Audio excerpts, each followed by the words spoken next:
from LA very early in the morning. Just a bit of housekeeping. If you have any questions, please type them directly into the chat box at the bottom of your screen, and Alexandria will pose a selection of them to Yinka and Leilah towards the end of the discussion. And now I'll hand over to Alexandria. Thank you. Thank you. Welcome, everyone. Thank you for joining us. And thank you, the Stephen Friedman team at Stephen Friedman Gallery for inviting me to speak with the two of you, Leilah and Yinka. It's really an honor. There's so much information on the website, but I really wanted to give you both an opportunity to introduce the new works on view that are incredible. So if you're in the London area, you must see them. And we will start showing some images as well. And maybe we'll start off with you, Yinka. Okay. Thanks for for having us.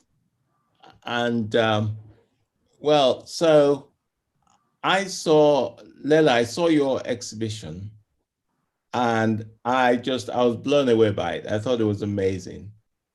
And then, based on the information I sort of read beforehand, now.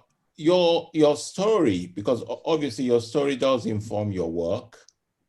And so what I want to know from you is that what role do you think that political activism plays in the work of an artist?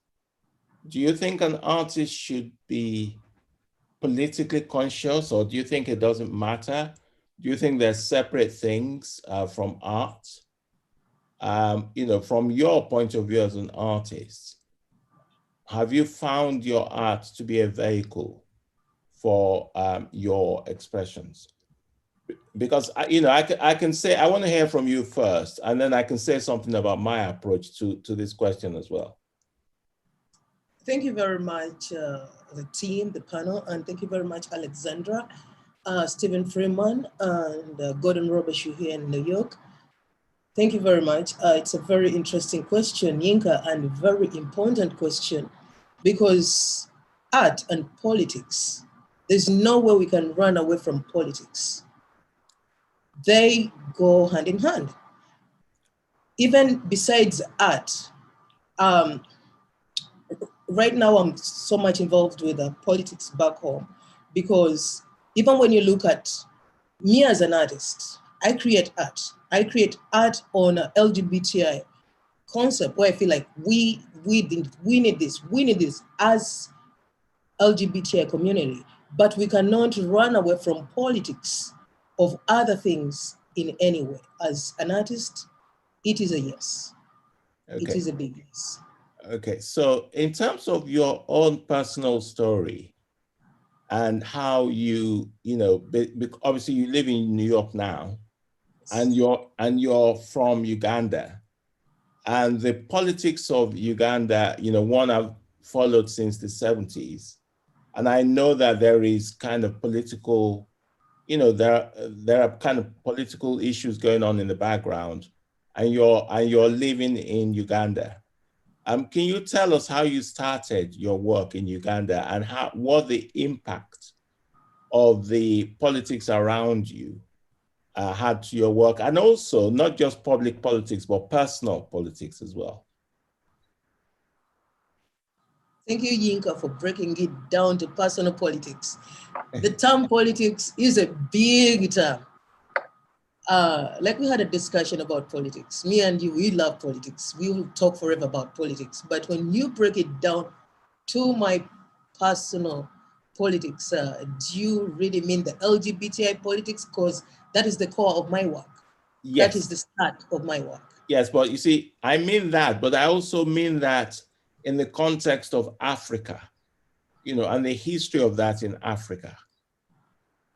Because in Africa, right, from my understanding, I speak a language called Yoruba, which is from Nigeria. And in Nigeria, there are traditional names for people who are gay in Nigeria.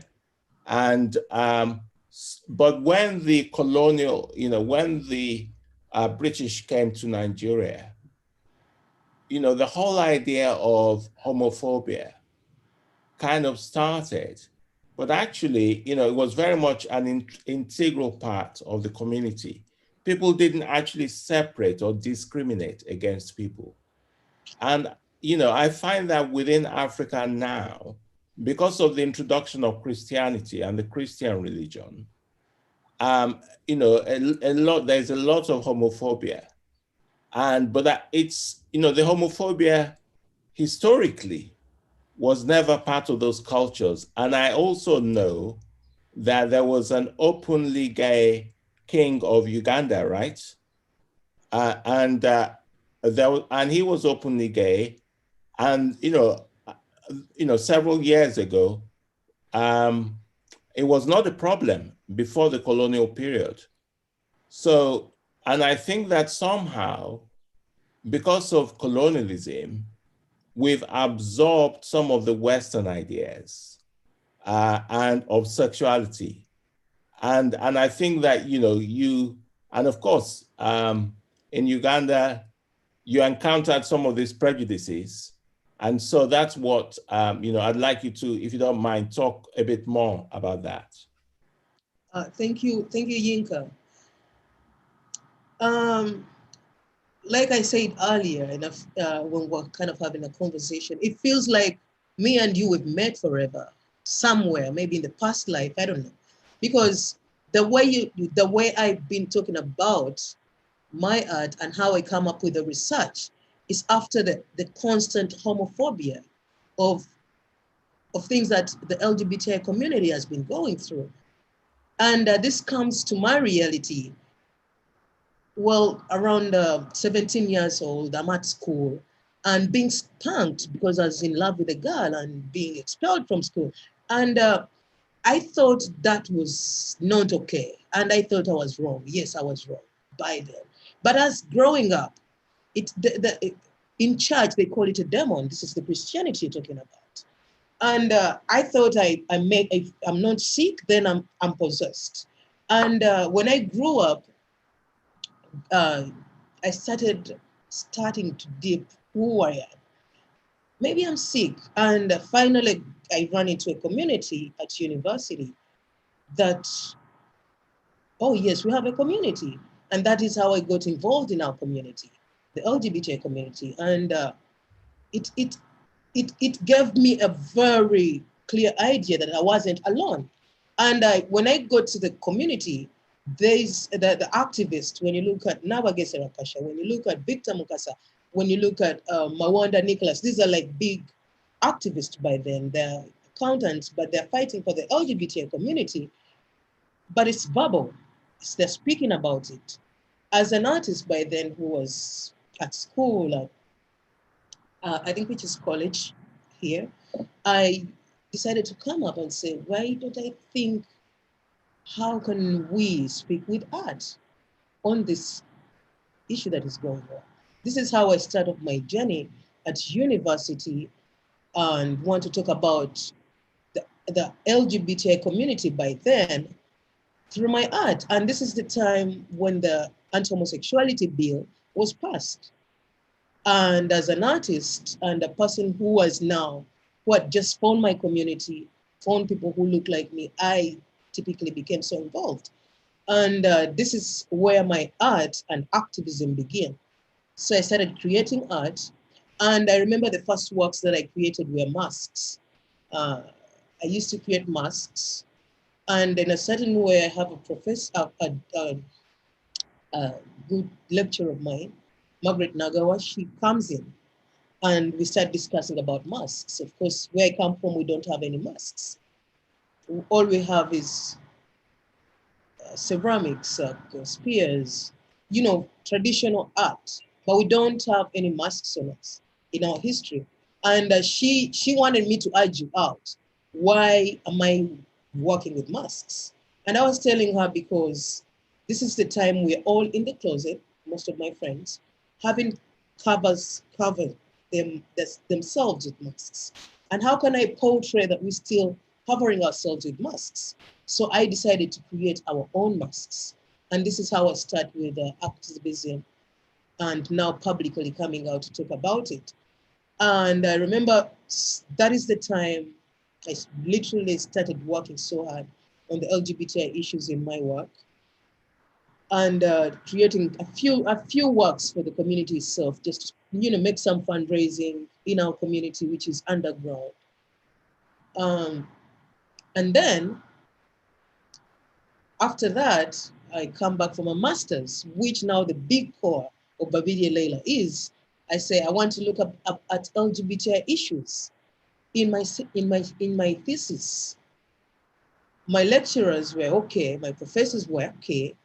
Tell us LGBTI, what is that? I start off, by then I was looking at metaphors of the the anti-homosexuality bill, and I was looking at different articles and creating artworks out of them, and just saying, oh, this is what we're going through in the community that I believe in. Which community is the question? LGBTIQ. What is LGBTIQ in front of them? Literally, this is the truth. Lesbian, one goes out. Gays, another one goes out. Bisexual, another one goes out. By the time I was done with the Q, I had no professor to supervise me. That meant no masters for me, in a good way. So I just didn't stop from there. I said, I have to push this. I had a few professors who literally sided with it on an academic reasons. And they're like, this is academics. And we still have struggles between academics and politics, whereby at that time there was a law, the anti-homosexuality bill. You're not supposed to talk about homosexuality anywhere. It was becoming, it was a problem at that time. So I totally can't say side with my professors, but I also say they're scholars. I'm an artist. I remember I was having a lot of meetings with them, and they're like, if you want to look at just naked women, go for eroticism. Just draw naked women, just sketch, just sculpt them if that's what you want to do. But don't literally bring your homosexuality to the university. Don't teach our children, don't teach fellow students. And it was a big discussion. This is where my frustration begins from as an artist. It was a hard time, and a hard time that really gave me a breakthrough of now I have to either resist or comply or fight what I believe in. And it was a great decision to say, this is who I am. Because I remember the first posts that I made on social media was drawing just drawing colored pens of women holding each other and kissing each other. When I put it on social media, one of my professors called me directly, pull it down. And the next thing, that started blocking me one by one.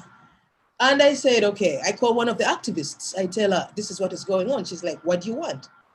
Do you want to still be in the closet? Do you want to talk about yourself? Do you want to fight for us?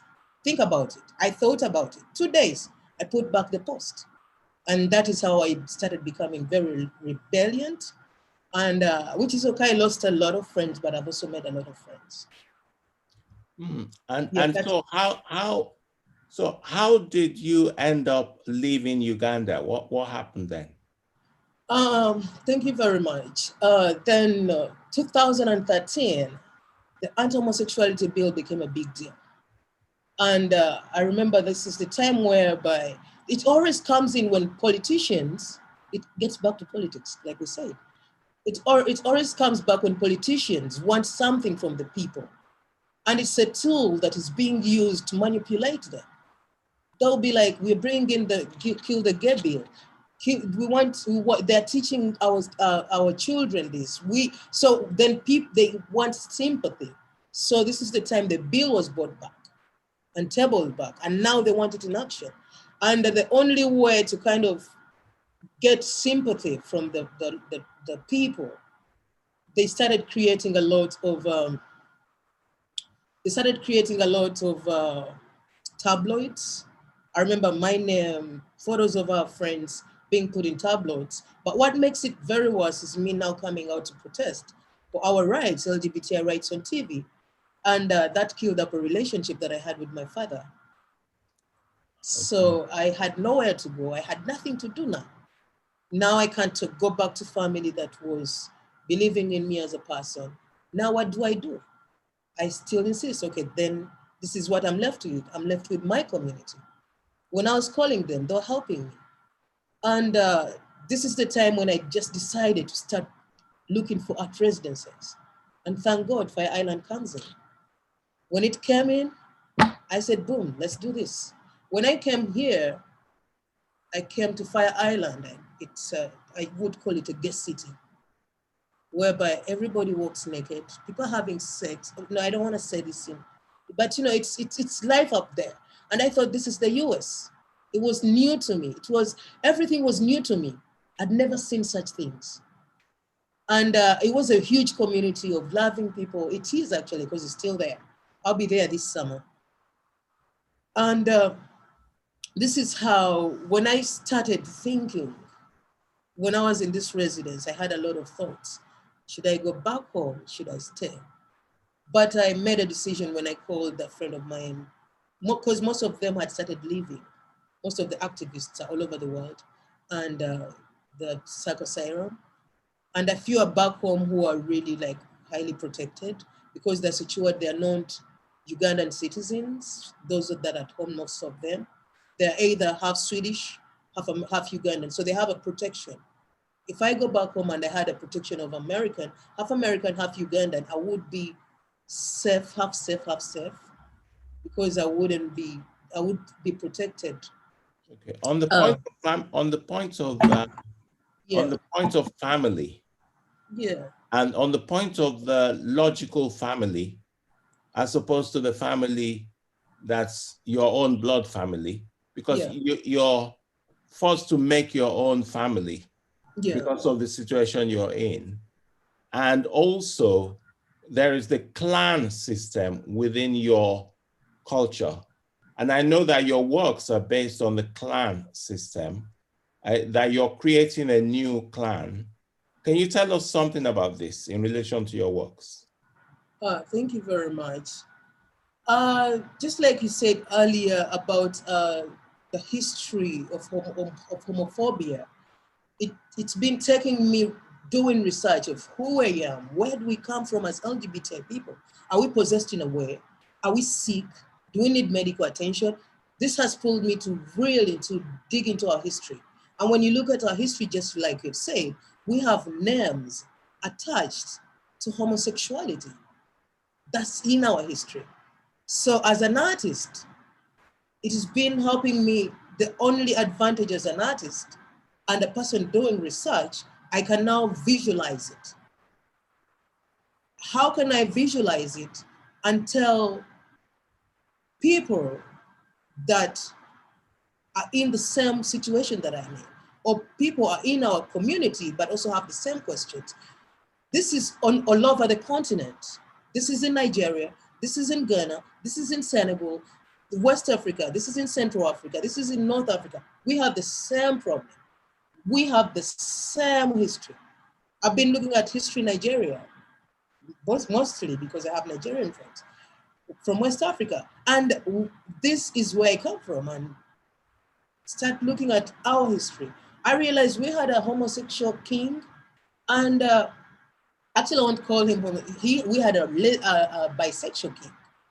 And they never talk about him in that way. And I started digging into what really happened. Why is his history being erased away? And why do we have names like, for example, Chakula Muchala? Chakula Muchala means a man who looks like a woman. And they're embraced in our community, and the names are there. Chakula Sajja is a woman who looks like a man. And they're in our history. Our great-grandparents came out with these names. Where did the hate come from? I think this is the question we have all been having. The hate comes in with Christianity, with colonialism. They attached it to us in our culture, in a peaceful environment where because when you look at our history in Buganda, mostly, I come from Buganda, that is why I'm dressed like this. This is how male would dress when they're going to see the king. They put on these long dress, white dresses, and put on blazers, and this is how it's highly respected out here. So I come in and say, we come from this big kingdom. What is in our kingdom? What is our history? And that is how I'm digging it and relating it to mostly the kingdom, because everybody's familiar with the kingdom. Connecting it with a clan names. Everybody has a clan in them. This is how I'm connecting them. Everybody before birth, after birth, you are given a clan name right away, which means you belong to a certain clan. And a little bit about the clan. The clan is, we have 52 clans from the Buganda kingdom, and every clan is either represented by, it's symbolized by animal, plant, roots, trees. I come from the Ngawi clan. Actually, the work you're showing around here is from the Antelope clan, where I come from. And I would be given Nansamba. Now, the way they only attach a N-A, to the female. And I decide to call all my girls or my works, I attach them to an N-A, call them Na. If I was a man, I would be Nsamba. But for the fact that I'm looking at, let people decide, is she a man, is she a boy? So I just put a Na to leave it there. Even when my girls look at times particular, so I leave it up there. But I noticed that the clan names, they are animal names, or they relate to nature in some way. And so it made me think that your culture was quite, is quite connected to the land and to nature and to the environment in the way that, in the West, people are not, people are trying to, with the environmental movement, they're trying to go back to this connection with nature. And so can you tell us something about these animal names? Thank you again, Yinka. I like the way you kind of bring it up, because that gives us a very wide perspective of where we come from and what were our great-grandparents thinking about. What was in their heads? What was in their minds when they came up with clans? Is it that when they came up with clans, is it because where they were staying by then, there was lots of antelopes, or where by then they were staying, there were lots of food from the ground. But when I also dug a little bit on why these clans were given to different names, what I know, the clan that I come from, we are the Antelope clan, we are the best at running. Nobody can beat us in athletics. So I think maybe our grandparents, my grandparents were good at athletics, and they're like, oh, this person runs like an antelope. So they'll be like in an antelope clan. And there are those ones that are really sober, very quiet, very calm. And when you look at somebody, you can always identify them from even just their looks and behavior. You'll be like, this person probably comes from the Bean clan, or comes from, I think I like the way you bring it up and your perspective in that way. But I think that is what our great-grandparents looked at. Mm. But then one thing I don't want to miss that we must talk about is Sure. You use amazing materials in your work. Because, as an artist myself, the material is very important to me. And I know that when you first went to New York, you worked as a bike courier. And then you use some of that experience. You bring some of those things into your work, and you also use recycled things in your work as well. And so if you just pretend you are just speaking to another artist and just tell us about your materials. Thank you, Yinka. About my materials, the reason why I use farm material is still the background of LGBTI community being called rubbish or trash. And it takes us back to the history of where we have terms attached to it. Terms of, when you look in history or in our history, it's called the Ebisiaga. Ebisiaga means sugarcane hash, which is something that can't be reused. Not even insects can reuse it. They can't suck anything out of it. It's completely rubbish. So that's the term. And it took me forever, seriously, to bear this name. Like you're walking on the street, the way I look, somebody will be like, you see as that term, myself, my dear, it is a heavy term. But that is where I picked up from, now using the rubbish and the trash and recycle, and bring it back to beauty. This is the history and the reason why I use trash. Well, your ceramics, like they're so beautiful. Thank and you. they are so big as well. I mean, where do you find a kiln big like this? Thank you. Fire this. This is really, really great. Thank you. I started really small, just like you. When I came here, started from bike messenger,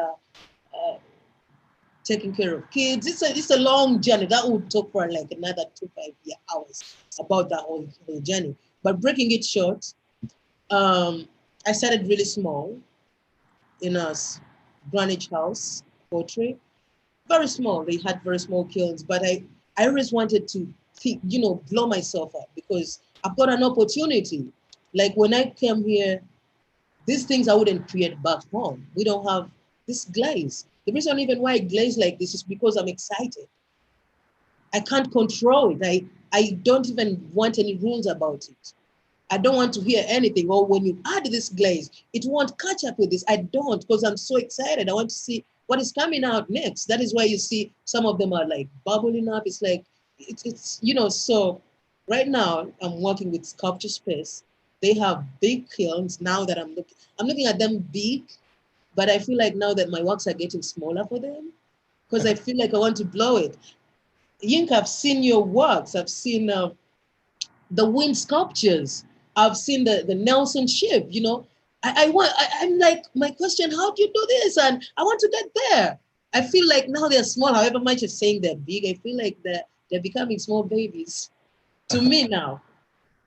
Oh, well, no, thank you. Thank you for saying that. So it's a kind of mutual fan club then. I'm a fan of your works as well, Thank you.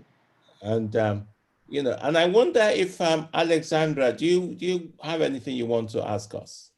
Definitely. I was speaking of materiality. I was thinking about when I was looking at the exhibition yesterday, the sort of haptic nature of how you both use materiality in your work, Yinka in your quilts, and how painterly, how threads sort of emulate paint drips and the drawn line, and similarly in Leilah, your work and your use of glazes, and then your paintings on paper. So I really wanted you both to sort of talk more about that. I know, Leilah, you just spoke about how you've gotten excited about the glazes, but can you talk about your move to making paintings? Thank you again. I know this question is going both to me and Yinka, but Yinka, I also want to ask you a question as you'll be answering Alexander's question. And I've seen masks about your work, in your works. Yes. And I didn't want to know that I know, but I want to hear it from you. Okay. Now I still see masks on, clothes. Okay. Yes, that's my question there. Okay, yeah, so I will answer, okay. I'll come back to Alexander. Alexander, yes, thank you. What brings me now to drawings? It all started from Fire Island. First time I'm seeing drag queens. I'd never seen one. I'd never seen a real trans woman. I'd never seen a trans man. I'd never seen a cross-dresser. Seriously, because where I come from, the background is still underground. It looks like we're in the 20th century in the whole world, but in certain things, we're still somewhere, more especially with my community. These are things you will never see on the street. Mm-hmm. And I started, these girls never got out of my mind.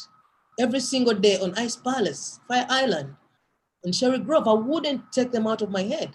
And I started just drawing them because initially I'm not a painter. I'm not a trained painter, but I can draw as an artist. And then I got acrylics, small paper, started bringing them out, them, and it's been a growth. And right now I'm painting, I'm now not drawing, but painting. and 48 by 48. But that is how it started. And as I've been drawing these girls, imagining them with, back and forth, my friends back home who are trans women, how can, just bringing up these faces. But in the exhibition, I decided to look at our identity card, and I call it Endagamuntu. And when you look at how an identity card was brought up in Africa, I'm looking at now researching and reading and calling on, why do we really have identity cards? How did they come up, more especially in Africa? We didn't have this. It's also something bought by the colonialists. And it is so curated that you have to look a certain way in your passport, in your identity card you're carrying of driver's license. As an artist who wants to cross lines all the times, why don't we have our girls on pink backgrounds for their passports? Why don't we have them on a blue background? This is where I come from now. Does that make sense? Yes. Crossing the line. I want you just bring them back and show how I want them to look. This is how I want. Or how, if the world was free enough, in your passport at the airport and it has a pink background, you have your ears thrown out, This is how I come up with that. Would you say that's how you're trying to recreate that on paper? Yes. That's great. Thank you. Thank you. Can we go to those images quickly? Thank you. Leilah's paintings. My light. But is my light still okay? I'm sorry. Yeah, there we go. Yeah, your light is great. Because thing turned up automatically. I don't know why. Okay. Yeah, so how about if we had a passport identity card like that, like portrait like that in our passports? How about that? Wouldn't it be a beautiful world? This is what I'm thinking about. Yeah. And because this was also imposed on us. We never had identification in our history because everybody knew everybody, because we grew up as a community. We didn't need to know my neighbors because we grew up as a community that has a leader, and the leader has to know every single person. Every kid that is born is taken to the local leader, and they're given names, and they're identified from there, and that is how we grew up in our history. But where does the identification come from? It's because somebody wants to rule somebody. They want to control them, and now they're directing every single portrait. You have to look like this, look straight, turn your ears, all these things. Why do we have to get through all this much drama for just a passport photo? So this is what I'm imagining. How beautiful that would look. Yeah. Thank you, Leilah. You're welcome. Yinka, can you speak about your use of materiality in your quilts and how painterly they are?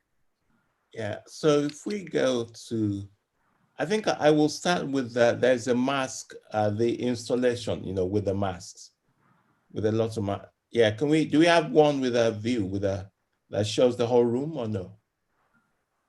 Yeah, okay, so, of course, we all know about Picasso, and we know about modernism.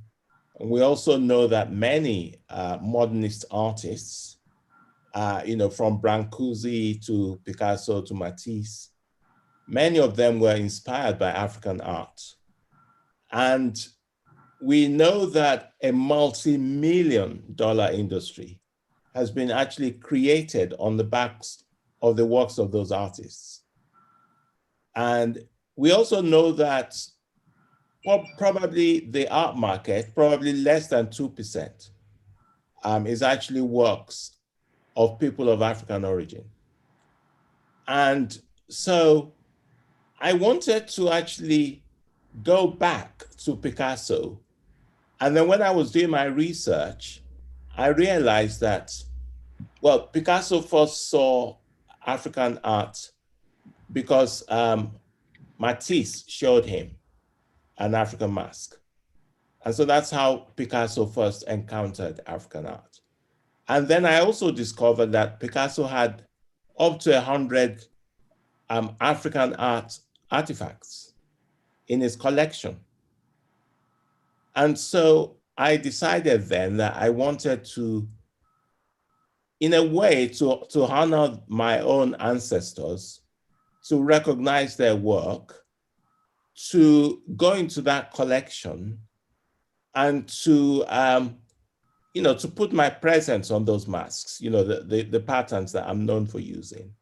And so in the background, there's a slight projection of what Paris was like in the 1920s.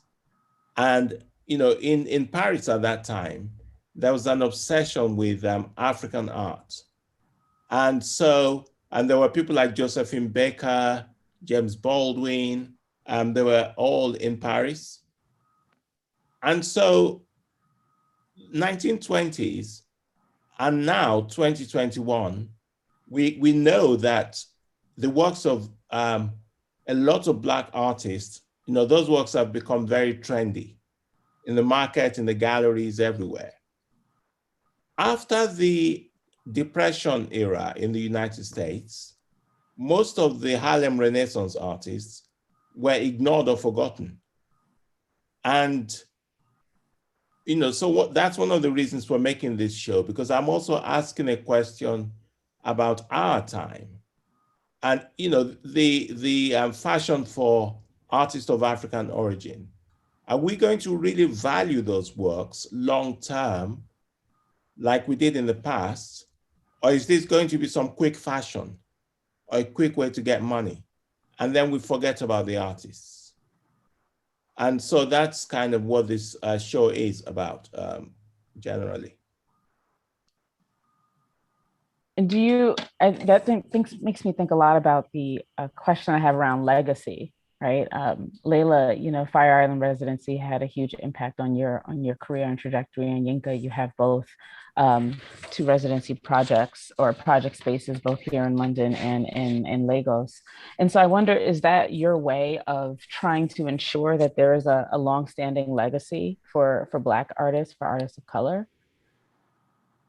Well, historically, because of the power dynamics between the West and Africa, most of us end up coming to the West. But a lot of Westerners don't really have a relationship with Africa other than what they see on TV. And, there's so many horrible stereotypes in the media. So I wanted to create this residency in Lagos. We have one in Lagos, and we also have a 54-acre farm about 2 hours out of Lagos, where we're actually practicing, sustainable agriculture, and artists can also go and get involved in that.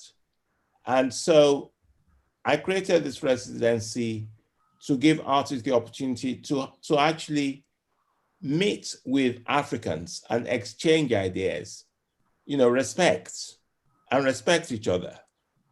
And we plan to open the residency towards the end of this year, if COVID would allow us to do that.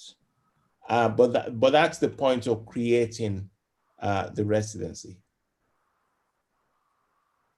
It's amazing, amazing what you're doing. Leilah, were you going to? Yes, please. I'm so. It feels like the African spirit just moved, and just passed by when now I'm seeing this, because and the way you're explaining it and bringing it back and connecting it actually to our generation and to how much more legacy will our work have maybe 50 years from now, which is quite important. I've never thought about it.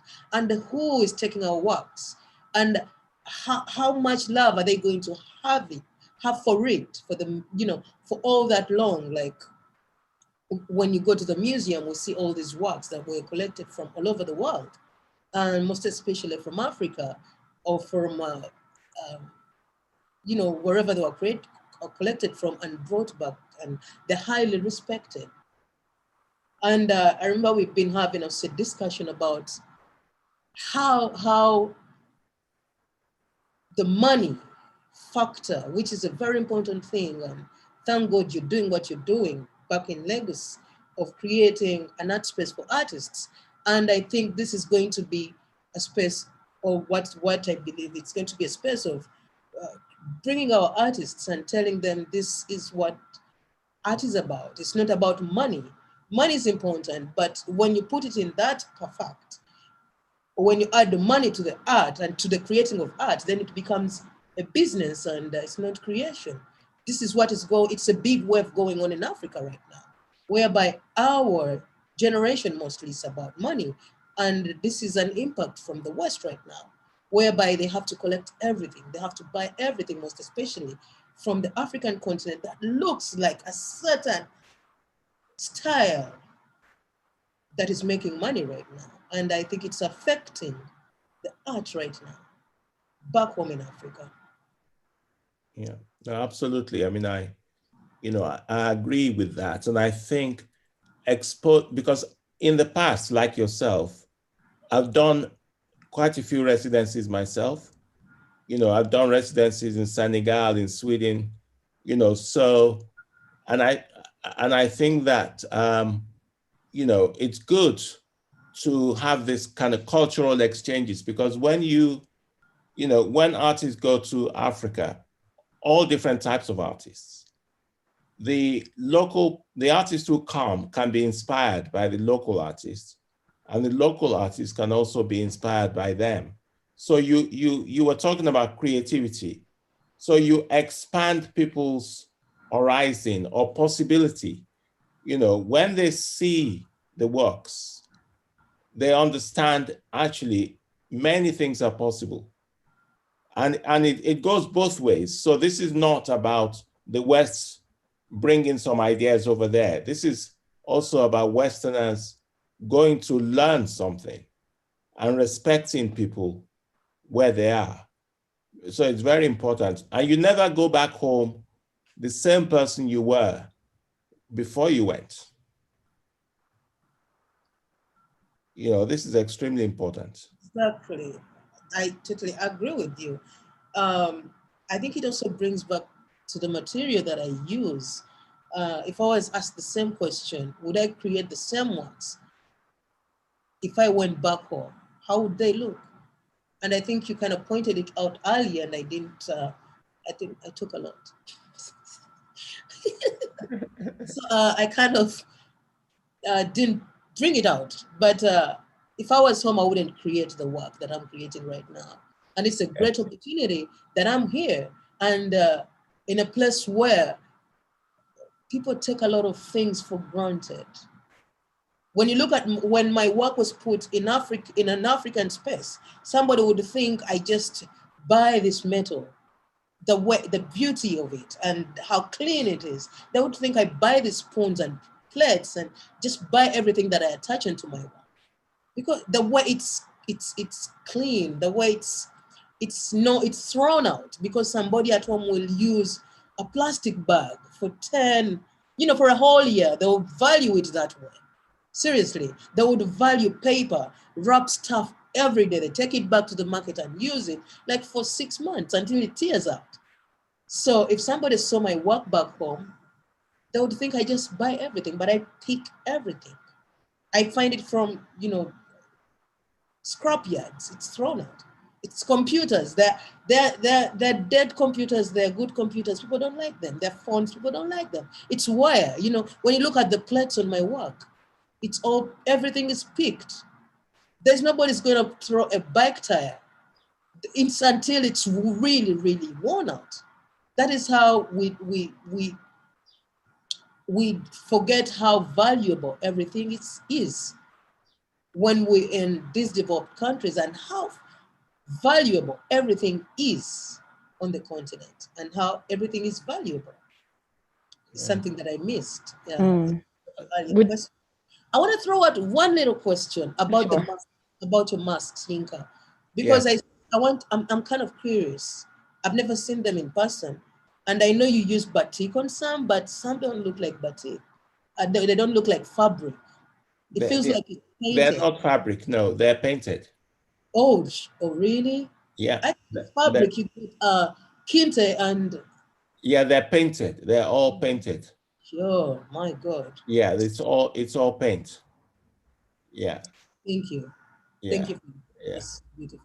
And then on the question of other materials, can you show me the quilts, and then I can just talk a bit about them. Yeah. So these are completely new works of mine, and they are stitched. Can we see some details? So you see, all of the images in here, they're all from Picasso's collection of African art. So, and I wanted to make works about them, but I didn't want to use the history of Western painting, because in America, there's an African-American tradition of making images. And because a lot of enslaved people were quite poor, they would take materials, spare materials, and they will stitch them together. And the community will come together and they will make these beautiful quilts. And so I thought, why don't I go into an African tradition, an African-American tradition, to make my works? I was actually trained as a Western painter. So I know the history of Western art. And I used to be a painter. I started actually as a painter. I didn't do sculpture before. And then I decided I actually want to go into this tradition of to have an African point of reference as my way of working. So, I abandoned my history as a painter, and then I decided to use the quilts instead. Something is burning up. Thank you very much. Before Alexander, gets in, I want to ask, do you have like African origin or assistance, like from the continent, who helps you do all this? Because it's a big board of work. I'm not imagining, but I believe you have a huge assistance around you when you're creating your work. Yes, I have in my studio, many people work in my studio. And people are from different parts of the world, because, London is quite multicultural. So we have many different types of people there in the studio. And, but the way I make these things is that I draw on the computer, right? I'm always, drawing on the computer, because it's when I used to make, I don't make it like I used to make paintings. And then I give my images to my team, and then my team start to create, they find ways to make them. But I mean, I have many people working in the studio. It can go from 20 people to 100 people, depending on how big the project is. And then, but we have a constant team of maybe about 12 people. And then, but when we do bigger projects, then I bring more people in. Thank you. Wow. I know we are taking your time, Alexander. It's okay. I'm just going to go to the audience in a few minutes. So we have about 5 minutes left. Oh my God. Okay, let me be real quick. Because when you look at, I don't know if this is also because when you look at Kehinde Wiley, he's having studios in China, he's having studios in now Senegal. And I think they're helping him to kind of, help him create as, as an artist. And they assist him. Is it also something that you want to try to do in your art space back home in Lagos? Well, I mean, I want to build a studio there. We're thinking about that as well. But, I've worked with my team in London for so long. So I don't know how it will work yet. But I do printmaking. I work with a gallery in London called Christia Roberts. They do prints. And so I think I will build a printmaking studio in Lagos because they don't have many printmaking facilities. And I'm quite passionate about prints and it's easier. So I may do that. Thank you. I love that you said it's easier.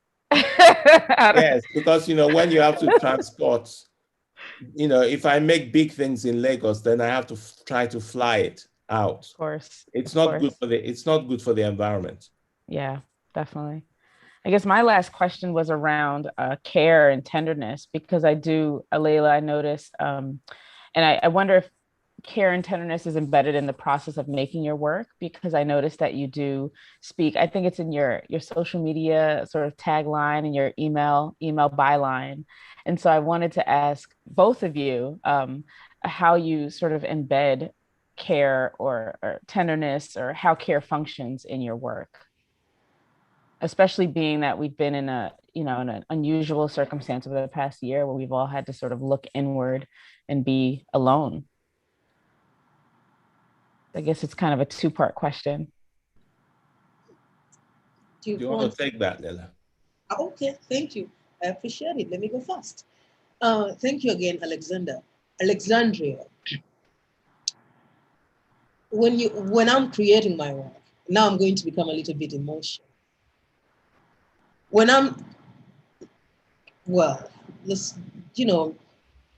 there's care in this. Let's go to the sculptures. It kind of, I put the same love in all my works, but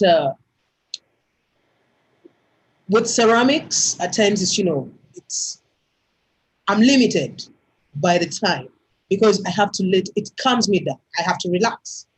If I keep, doing it with wet clay, it's gonna collapse. So for that, it gives me time to, okay, stop here today, go back home, come back tomorrow when I'm working with ceramics.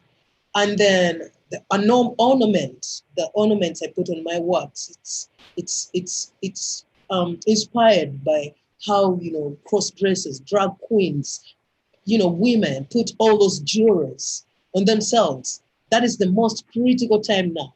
After carving and burning my work, it's all burnt. I use a blowtorch. I burn down the pieces to black, fire them up, and then now the tenderness, the love, the care starts from here. When it's out of the outside space and I bring it in, now I start feeling the grains. To an extreme, I become so into it. When I'm creating when now I'm finishing my work, I don't want nobody to be there because I want to speak to it. I put it back and forth. I'm putting on jewelry. I'm putting on metal. I get back and forth, pulling it out until I feel I am satisfied and it is satisfied. Some people come to my studio and it's a different headgear, and then they come in the next day. It's another headgear. It's until I feel like, yes, she looks amazing. I'm contented, and I'm in there. It's a very emotional, personal question, because this is when I really feel my work, polishing it. It's something now that comes in. This is now when I get attached to every single piece of mine, because I come back and forth. And when I'm not in the mood of looking at it, because I feel like it's not yet there, I won't touch it until I can even wake up like 12 in the night and come back just to work on it. It's a very emotional question. How do you let it go then at that point? I mean, how do you let the work go out into the world? At a point, I call them babies. And I know where they're going is, at times I've been to places where my works are, and I don't know if I'll ever stay in such places. And I know, baby, you're going somewhere good. And I know they're all right now going to be in the best homes. And that is what makes me relax. And being around my work, like for the show in London, I had to be with my work for 2 weeks, no assistant, nobody in my studio. I just wanted to be in there and just see how beautiful it is and just say, okay, you're leaving, I know. And I love it so much, trust me. But I let it go, seriously. I know it's good houses, good homes, and with good people who love it more than I do. That's how I can answer that. It's so emotional, I'm sorry. No, it's great. It's beautiful. I don't know how Yinka feels about his work when he's leaving. I don't know if that is how I feel actually. It's too deep to because every piece is so unique and I can never recreate it. For now, I can never. I also think there's care in how you're seeking out the materials too. I mean, you're walking around, you're sort of listening and remaining in tune and connected to the earth, to the materials, and as you're seeking them out. And there's care in the process as well, I would think. Yeah, thank you, Alexandria, so much. Yeah. Then the tone, I think you're hearing the tone is respect. I'm sorry the tone had to go down when I'm talking about them. That is how much I love them. No, that's beautiful. Don't apologize for that. It's a beautiful thing. Yinka, do you have anything do you want to share about tenderness and care? No, I mean, I do. Well, there are two things. If I wasn't an artist, I think I will need a therapist. This is the only way that I can actually survive. And when I was 19, I became ill, and I was in hospital. And I was, I could barely move any part of my body. But when I could use my hands, and then I started drawing again. I started art school before I was ill, but when I could start drawing again, that was the happiest time for me.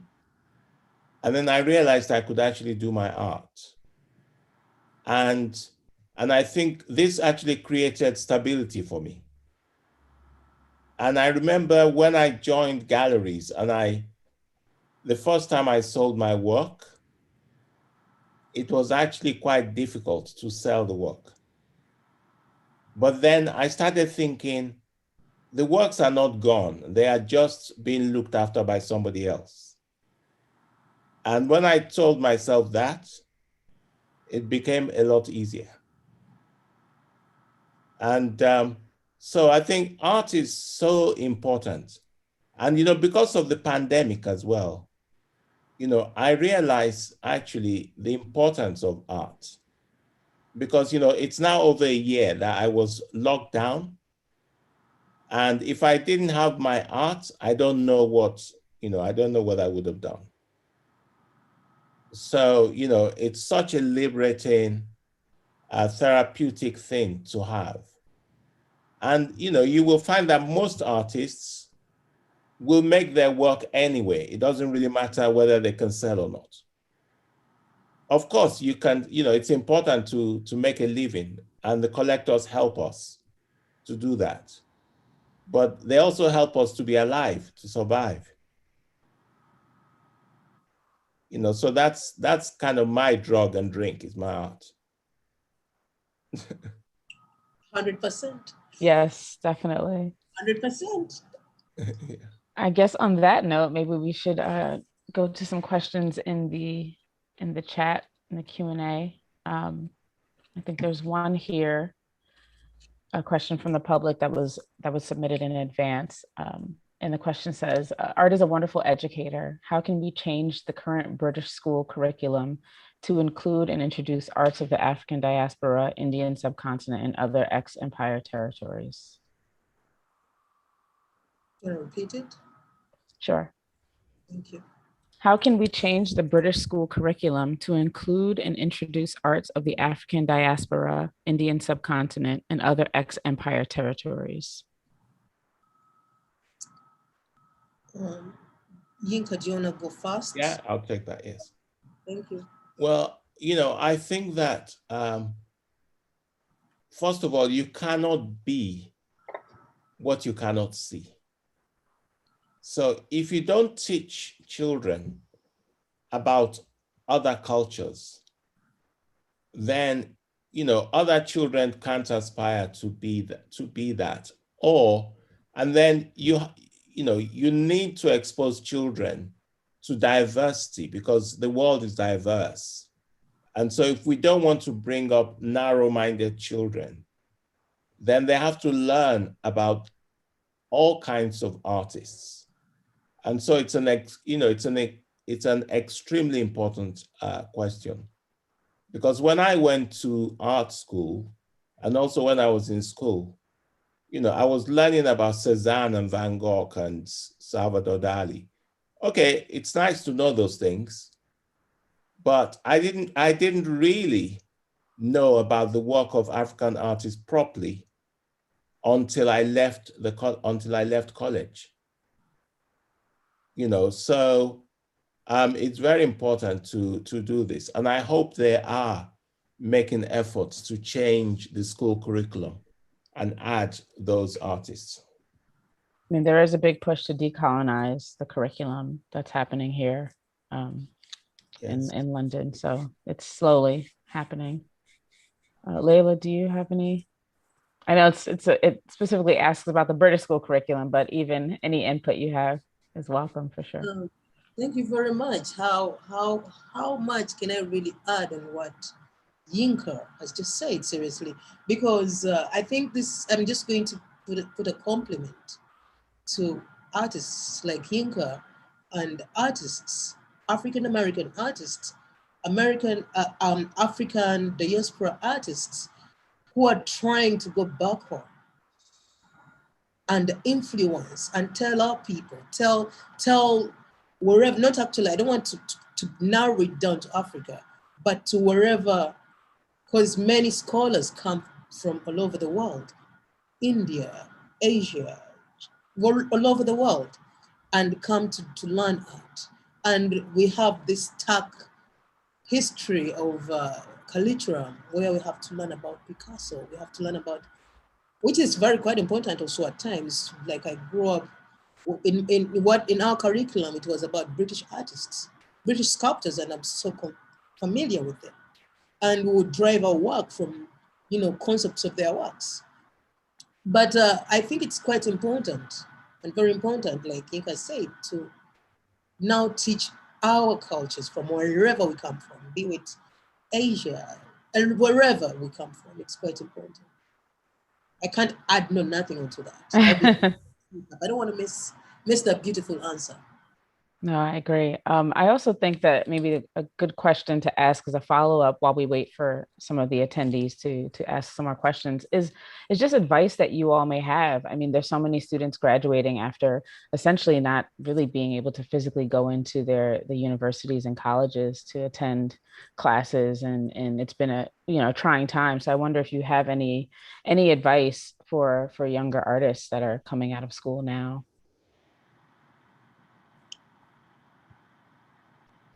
Post-COVID era. Post-COVID era. Yinka, you want to go for that? I'm now pushing them to you.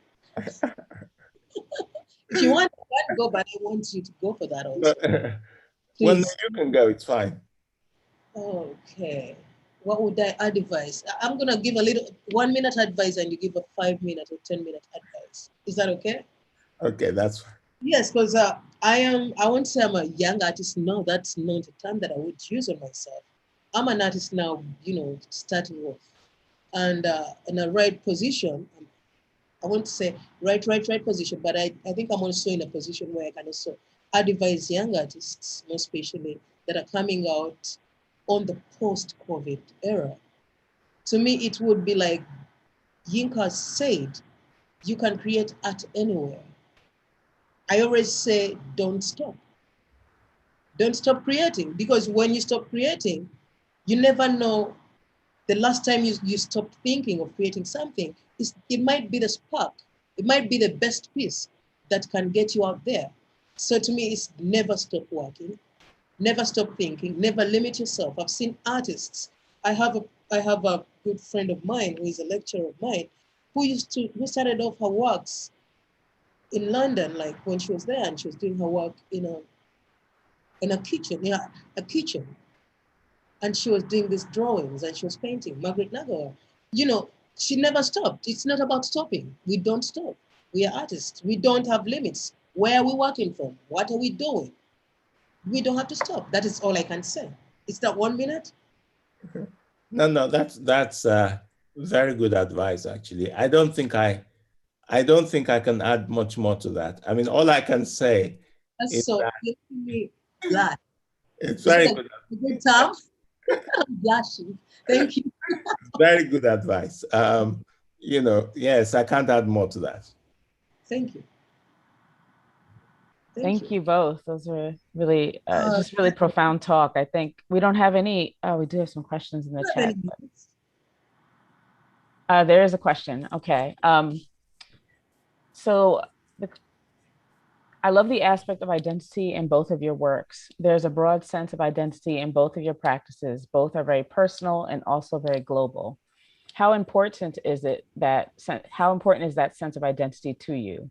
You both make fascinating and truly beautiful works. Thank you both for your talks, and thanks to Alexandria and the background team. Thank you, Annie. So the question ultimately is, how important is that sense of identity to you? Who talks fast? The one who loves fast. You love. Okay. Well, I think that you have to be in touch with yourself. You can't you can't be in self-denial to make your work. You have to be, and especially, artists from the African diaspora, living in the West. You need to understand where you came from. You need to understand your history. It's very important. Otherwise, you're going to be confused. And, and you need to be proud of who you are, regardless of where you come from. Because, our history as Africans, because of colonialism, there are so many, myths about us, mythologies about us.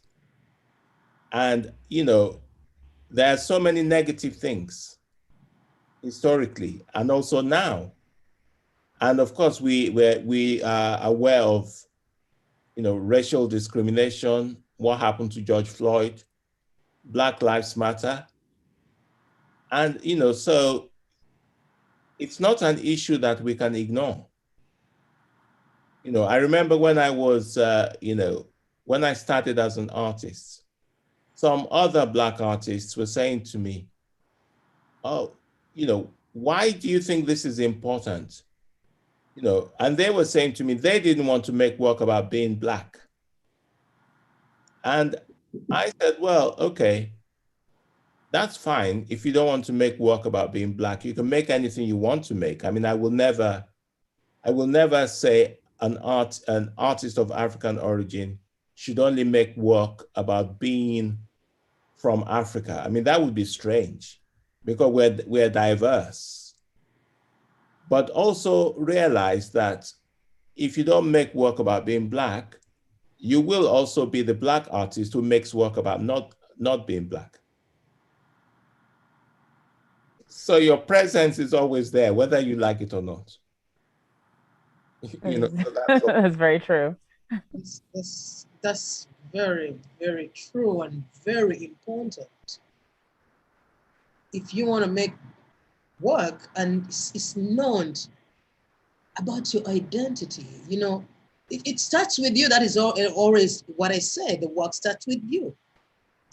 It is you. At times when you look at painters, some painters have elements of them in their work. To one extreme, somebody says, do you paint yourself?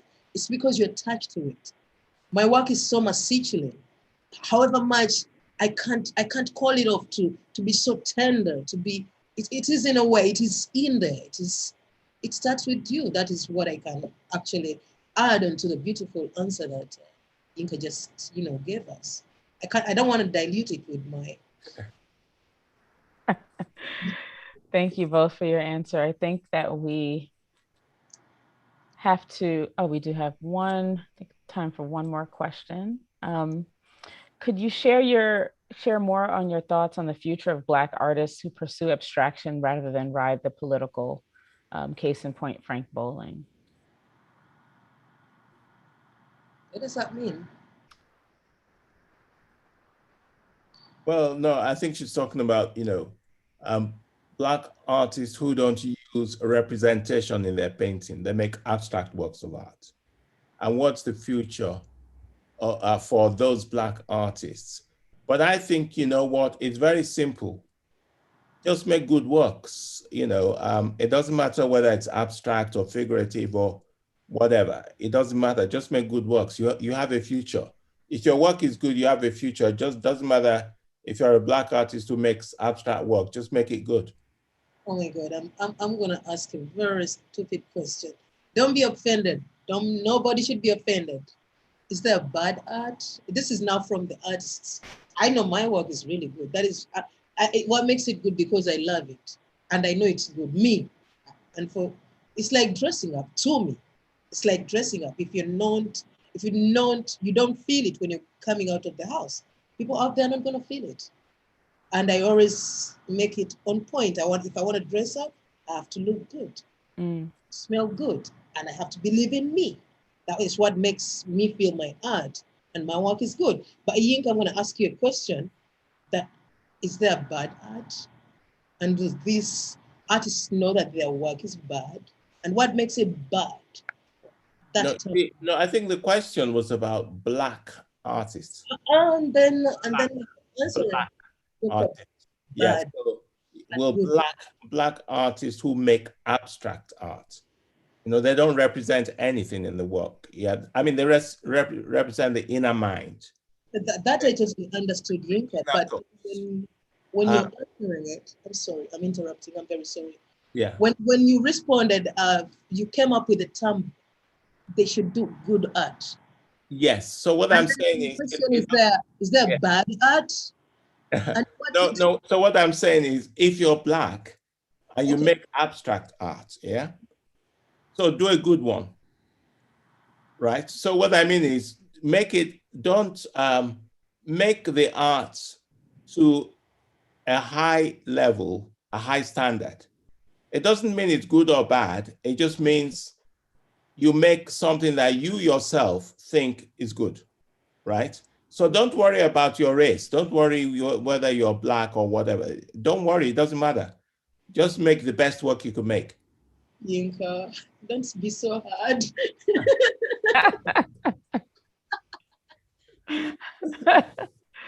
Nice. I think on that note, we can bring this lovely conversation to a close. Thank you both so much, Leilah and Yinka, for just your vulnerability and time and contributions to this conversation and to the world in general with your incredible art. And if you're in London, please see the show. It's incredible. Thank you, Stephen Friedman Gallery, and thank you all.